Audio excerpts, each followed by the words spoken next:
সানডং পৃথিবীর সবচেয়ে বড় গুহা। এই গুহা এতটাই বড় যে এর ভিতরে একটা নিজস্ব স্বয়ংক্রিয় ইকোসিস্টেম রয়েছে। এর মধ্যে রয়েছে নিজস্ব আবহাওয়া ব্যবস্থা।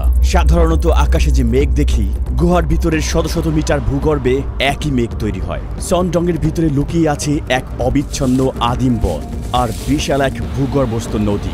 স্বচ্ছ মাছ থেকে শুরু করে রঙিন বানর, এখানে সবই দেখতে পাওয়া যায়। এই গোপন জগতে বাস করছে 250টিরও বেশি উদ্ভিদ ও প্রাণীর প্রজাতি। সম্প্রতি এখানে 7টি নতুন প্রাণীর সন্ধান মিলেছে, যা শুধু এই গুহাতেই পাওয়া যায়। প্রায় 9 কিলোমিটার দীর্ঘ এই গুহার ভিতরে রয়েছে 38.5 মিলিয়ন ঘনমিটার জায়গা এবং এর পথঘাট এতটাই বিশাল যে এখানে 40 তলা উঁচু একটি দালান দাঁড় করানো যাবে। এই স্ট্যালাগমাইটগুলো ঠিক যেন প্রাচীন সুউচ্চ মিনারের মতো মাথা তুলে দাঁড়িয়ে আছে। এই গুহার ভিতরে হাঁটতে হাঁটতে নিজেকে ছোট কোনো কীটপতঙ্গ মনে হওয়া খুবই স্বাভাবিক। পাথর কি কখনো নিজের দিকে নড়তে পারে? সানডংয়ে এমনও ফাইটোক্রাস্ট পাথর রয়েছে যেগুলো অর্ধজীবন্ত জীবের মতো সূর্যের দিকে এগিয়ে চলে। বিরল প্রজাতির মুক্তা এবং আরও অনেক ইউনিক ফরমেশন এখানে পাওয়া যায়। এটা গঠন হওয়ার পর 30 লক্ষ বছর পৃথিবী এই গুহার অস্তিত্ব সম্পর্কে কিছুই জানত না, যতদিন না পর্যন্ত এটি 2009 সালে ভিয়েতনামে পুরোপুরিভাবে আবিষ্কৃত হয়। এখন আপনারা দেখবেন পৃথিবীর সব থেকে বড় গুহা। নিরাপত্তা ও সংবেদনশীল পরিবেশ রক্ষার জন্য ভ্রমণকারীদের এখানে একক প্রবেশ নিষেধ। এই অভিযান পরিচালনা করে অক্সালাস, যা একমাত্র অনুমোদিত সংস্থা। সানডংয়ে পৌঁছাতে আমরা 9 ঘন্টা ধরে জঙ্গলের মধ্য দিয়ে হাঁটছি এবং এখন আমাদেরকে পৃথিবীর 3য় বৃহত্তম গুহা এন গুহার মধ্য দিয়ে যেতে হবে, যা পৃথিবীর বৃহত্তম গুহার প্রবেশদ্বার হিসেবে কাজ করে। যে কোনো সম্ভাবনার জন্য পুরোপুরিভাবে প্রস্তুত থাকা জরুরি। তাই এই যাত্রা শুরু করার আগে আমরা সানডং এবং তার আশপাশের এলাকা সম্পর্কে গভীরভাবে অনলাইনে গবেষণা করেছি, যাতে আমরা প্রয়োজনীয় সবকিছু জানতে পারি। এখন আমরা গুহার ভেতরের সমুদ্র তটের দিকে যাচ্ছি। শতাব্দীর পর শতাব্দী ধরে পার্শ্ববর্তী নদী থেকে বহমান পানি ধীরে ধীরে এই স্থানটি খোদাই করেছে। ছাদের উচ্চতা 145 মিটার এবং প্রস্থ 200 মিটার। এখানে বন্যার সময় খালি অংশের অধিকাংশই পানির নিচে তলিয়ে যায়। আপনি ওখানের বাস্কেটটি দেখে এটা বুঝতে পারবেন। এখানের পানির স্তর এতটাই বাড়ে যে ওই উঁচু স্থান পর্যন্ত জিনিসপত্র ভাসিয়ে নেয়। আমাদের সামনে থাকা এই মনোমুগ্ধকর হ্রদে গোসল না করে থাকাটা সত্যি অসম্ভব ছিল। সন্ধান আমার সাথে সাথে গুহার ভিতরে পাখিদের ডাক প্রতিধ্বনিত হচ্ছে। এই গুহার নামকরণ করা হয়েছে ভিতরে থাকা সুইফট পাখিদের নামে। তাদের পা দুর্বল এবং ছোট হওয়ায় তারা মাটি থেকে উঠতে পারে না। উড়ার জন্য তাদের উঁচু জায়গা থেকে লাফ দিতে হয়, আর মাটিতে পড়ে গেলে পাখিটির মৃত্যু অবধারিত। এই পাখিটির ভাগ্য খারাপ ছিল, তাই মৃত্যুবরণ করল। সূর্যোদয়ের সঙ্গে সঙ্গে আমরা সানডংয়ে যাওয়ার জন্য প্রস্তুত। যদি আমরা এই গুহাটিকে একটি পাড়ার সাথে তুলনা করি, তাহলে সানডং তুলনামূলকভাবে একটি বিশাল শহর। এখন আমরা অন্ধকারে এগিয়ে যাব। আমি ভেবে বিস্মিত হচ্ছি সানডংয়ে আমাদের জন্য কি অপেক্ষা করছে। আমরা হেঁটে আগাচ্ছি আর মাটিতে থাকা পোকামাকড় লাফালাফি করছে। এখানের মাটি শত শত বছরের বাদুড়ের বিষটায় ঢেকে আছে। মাথার উপরে অসংখ্য বাদুড় গভীর ঘুমে ঝুলে আছে, কিন্তু তারা বারবার আমাদের উপর বিষটা ফেলছে। তাই উপরের দিকে তাকানো মোটেও উচিত হবে না।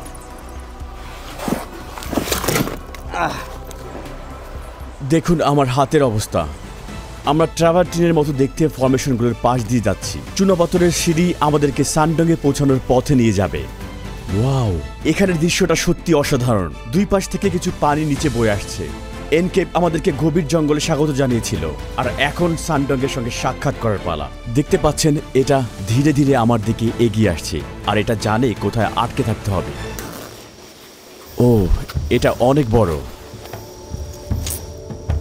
যে মাটিতে আমরা হাঁটছি তার নিচে 450 মিলিয়ন বছরের পুরনো চুনাপাথরের ফরমেশন রয়েছে, যা মানুষের অস্তিত্বের বহু আগে, এমনকি ডাইনোসরের অনেক আগে গঠিত হতে শুরু হয়েছিল।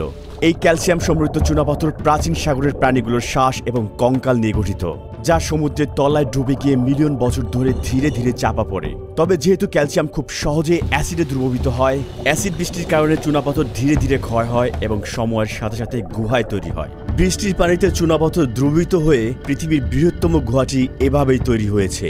সর্বশেষ একটি চ্যালেঞ্জিং ক্লাইম্ব ডাউন আমাদেরকে সানডংয়ের বিশাল প্রবেশদ্বারে নিয়ে আসে। আমরা যতই ক্রমাগত গভীরে যাচ্ছি, ততই সবাই তাদের হেডলাইট অন করছে। এই পথটি আমাদের হোপ অ্যান্ড ভিশন প্যাসেজে নিয়ে যাবে। এই 9 কিলোমিটার দীর্ঘ গুহায় অনেক কিছুই এক্সপ্লোর করার আছে। আমরা হয়তো নতুন কোনো প্রাণীর অস্তিত্ব আবিষ্কার করে রেকর্ড করতে পারি। এটাই সানডং গুহার প্রবেশদ্বার। দেখতে পাচ্ছেন ওই মানুষগুলোকে কতটা ক্ষুদ্র দেখাচ্ছে। সামান্য কয়েক পা এগিয়ে যেতেই আমরা চারদিকে আশ্চর্যজনক গুহার ফরমেশন দেখতে পাচ্ছি। খনিজে সমৃদ্ধ পানি ছাদ বা দেয়াল বেয়ে নিচে নেমে আসে এবং সময়ের সাথে সাথে এই সুন্দর রিমিস্টন পুলগুলো গঠন করে। এই ঝিঝিপোকা প্রথম প্রাণী হিসেবে আমাদেরকে স্বাগতম জানাচ্ছে। আমরা পাথরের মধ্য দিয়ে এগিয়ে যাচ্ছি। কিছু স্ট্যালাগমাইট তাদের গঠিত খনিজের কারণে স্বচ্ছ সাদা রঙের ঝকঝক করছে। এটা ডায়মন্ডের মতো দেখাচ্ছে। হ্যাঁ, তাই মনে হচ্ছে। এটা ব্রোঞ্জ রঙের একটি বিশাল স্ট্যালাকটাইট, যা জমে যাওয়া জলপ্রপাতের মতো দেখতে। কমলা বাদামি আবার উপস্থিতি চুনা পাথরের মধ্যে লোহা বা অন্যান্য খনিজ মিশে থাকার নির্দেশনা করছে। কিছু স্ট্যালাকটাইট ছাদ থেকে বিচ্ছিন্ন হয়ে পড়েছে এবং ভেঙে মাটিতে পড়েছে। মাঝেরটি একটি ফল্ট লাইন। পৃথিবীর টেকটনিক গতিবিধির কারণে এটি গঠিত হয়েছে। শুধুমাত্র পানি ক্ষয়ের মাধ্যমেই সানডংয়ের এই বিশাল আকার তৈরি হয়নি, বরং টেকটনিক প্লেটগুলোর গতিবিধির কারণে তৈরি ফাটলগুলো পানি প্রবাহ করে আরও গভীরে যাওয়ার পথ তৈরি করে দিয়েছে। গুহার এই অংশে একটি বিশাল নদী রয়েছে। এখানে পড়ে গেলে সাঁতার কাটতে পারবেন না। এখানে পানির স্রোত খুব বেশি। এখানকার অনেক নদী ভারী বৃষ্টি থেকে পানি পায়, তেমন একটি বড় এবং দ্রুত স্রোতের নদী এটি। এটা এখানে কিভাবে জন্ম নিল? আমরা তো গুহার বেশ গভীরে আছি, আর এখানে তো কোনো সূর্যের আলোও নেই। ভারী বন্যা মাটি এবং গাছের ডাল গুহার ভেতরে ভাসিয়ে নিয়ে আসতে পারে, তাই আমরা এখানে একটি অঙ্কুরিত বীজ দেখতে পাচ্ছি। দুঃখের বিষয়, সূর্যের আলো ছাড়া এটা বেশি দিন বাঁচতে পারবে না। বন্যা তার সাথে করে বীজ নিয়ে এসেছে। অন্ধকার এবং আর্দ্রতা পাওয়ায় মাশরুমগুলো এখানে জন্মেছে। ঠিক গতকালই জল এখানে পর্যন্ত উঠে এসেছিল, সঙ্গে করে অনেক কাদা বয়ে এনেছে। এখানে খুব সাম্প্রতিক বন্যা হয়েছে এবং তার ছাপও রয়েছে, এবং বন্যার চিহ্ন এখানে খুবই স্পষ্ট।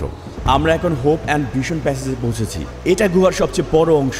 আমরা পৃথিবীর সবচেয়ে বড় স্ট্যালাগমাইটের পাশে দাঁড়িয়ে আছি। এর উচ্চতা 80 মিটার। ছাদ থেকে পানি ঝরে এই খনিজগুলোর মাটিতে জমা হতে গড়ে 8 লক্ষ বছর সময় লেগেছে, এবং ধীরে ধীরে এই বিশাল স্তম্ভাকার স্ট্যালাগমাইট তৈরি হয়েছে।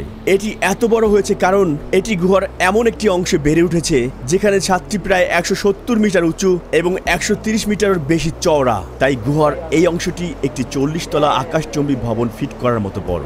এমনকি একটি ডাবল ডেকার বিমানও এর মধ্য দিয়ে উঠতে পারে। সামনে অনেক দূরের প্রথম ডোলানের দিক থেকে আলো আসতে দেখা যাচ্ছে। ওটাই আমাদের গন্তব্য। মাটির উপর সাদা মেঘের মতো দাগ দেখতে পাচ্ছি। এটা কি? মাকড়সার জাল। যখন কোনো প্রকার আটকে পড়ার কম্পন অনুভূত হয়, মাকড়সাটি তখন বেরিয়ে আসে, শিকারীকে কামড়ে ফ্যানলে নিয়ে তারপরে খায়। এগুলো হলো বালুর টাওয়ার। যখন উপর থেকে পানি পড়ে, পাথরের নিচের অংশগুলো সুরক্ষিত থাকে আর আশপাশের অংশগুলো ক্ষয় হয়, এবং পরিশেষে এগুলো দেখতে টাওয়ারের মতো তৈরি হয়। এটা দেখতে অনেকটা ছোট্ট একটি শহরের মতো।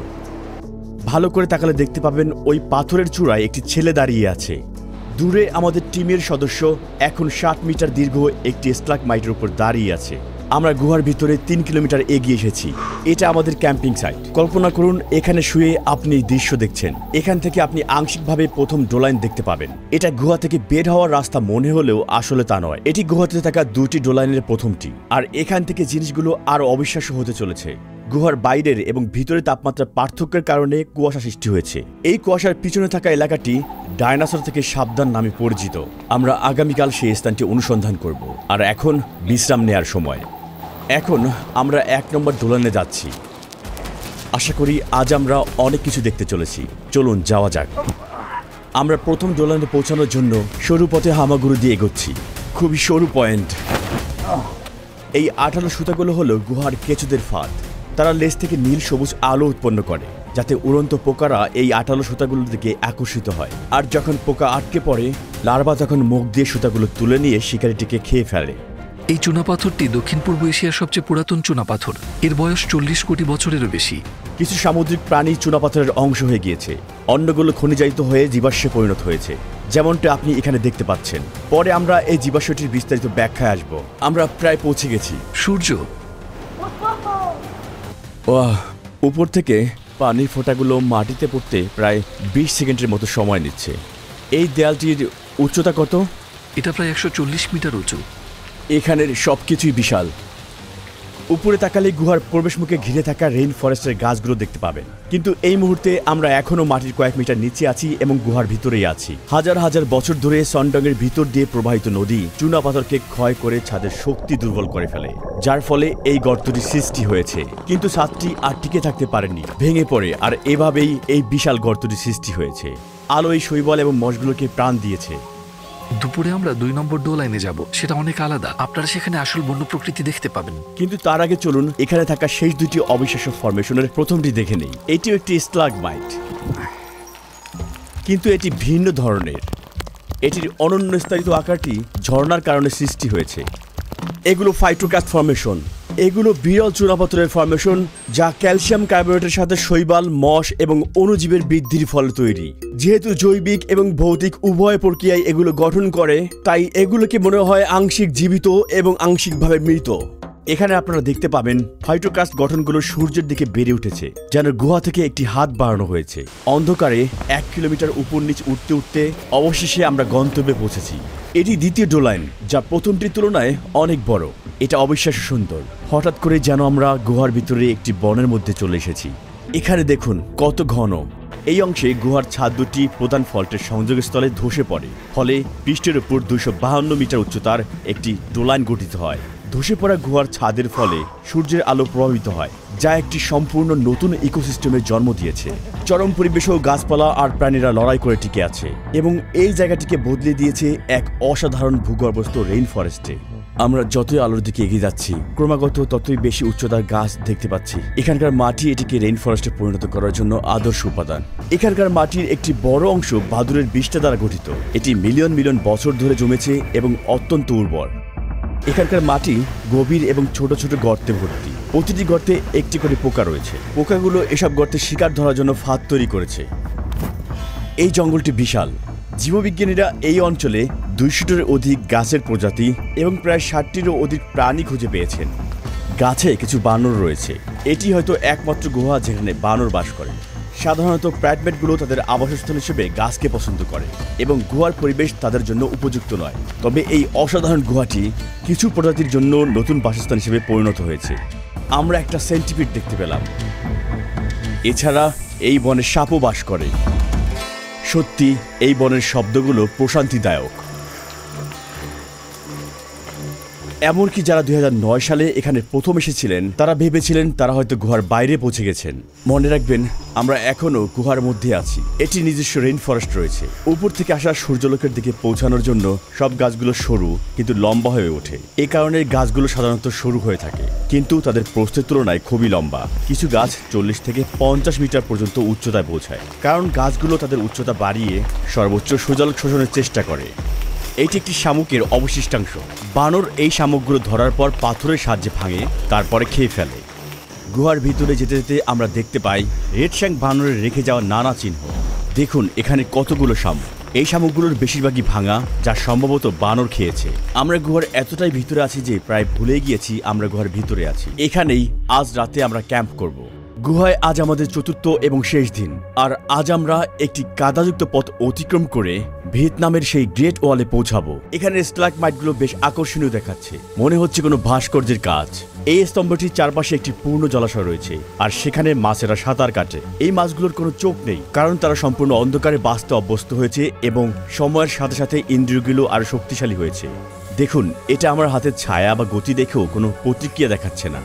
এটা কিছুই দেখতে পায় না।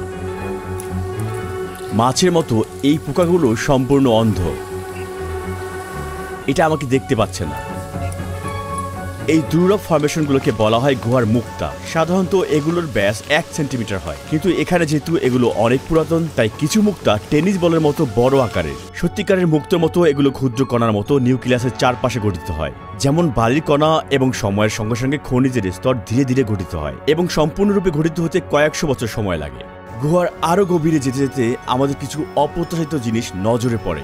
এগুলো হরিণের হাড়। অনুমান করা হয় যা প্রায় 500 বছরের পুরনো। সর্বশেষ চ্যালেঞ্জ আমাদের সামনে অপেক্ষা করছে। 80 মিটার উঁচু একটি কার্স্ট দেয়াল, যার নাম গ্রেট ওয়াল অফ ভিয়েতনাম। আর সেখানে পৌঁছানোর জন্য আমাদের 600 মিটার দীর্ঘ প্যাসচেন্টেল প্যাসেজও পার হতে হবে। প্যাসেজটি সম্পূর্ণ পানিতে পূর্ণ এবং মনোমুগ্ধকর জেড গ্রিন লেকে পরিণত হয়েছে। এটা এতটাই উঁচু যে আলো উপরের চূড়া পর্যন্ত পৌঁছায় না। এই দেয়ালটা পার হওয়া মাত্রই 500 মিটার দূর থেকে বের হওয়ার আলো দেখা যাচ্ছে। আমরা পৃথিবীর সবচেয়ে বড় গুহা সন্ডংয়ের এক প্রান্ত থেকে অন্য প্রান্ত আবিষ্কার করেছি, কিন্তু চতুর্থ দিন অনুসন্ধানের পরেও সন্ডংয়ে দেখা সে জীবাশ্মটি কোন প্রাচীন প্রাণীর ছিল সেটির রহস্য অজানা।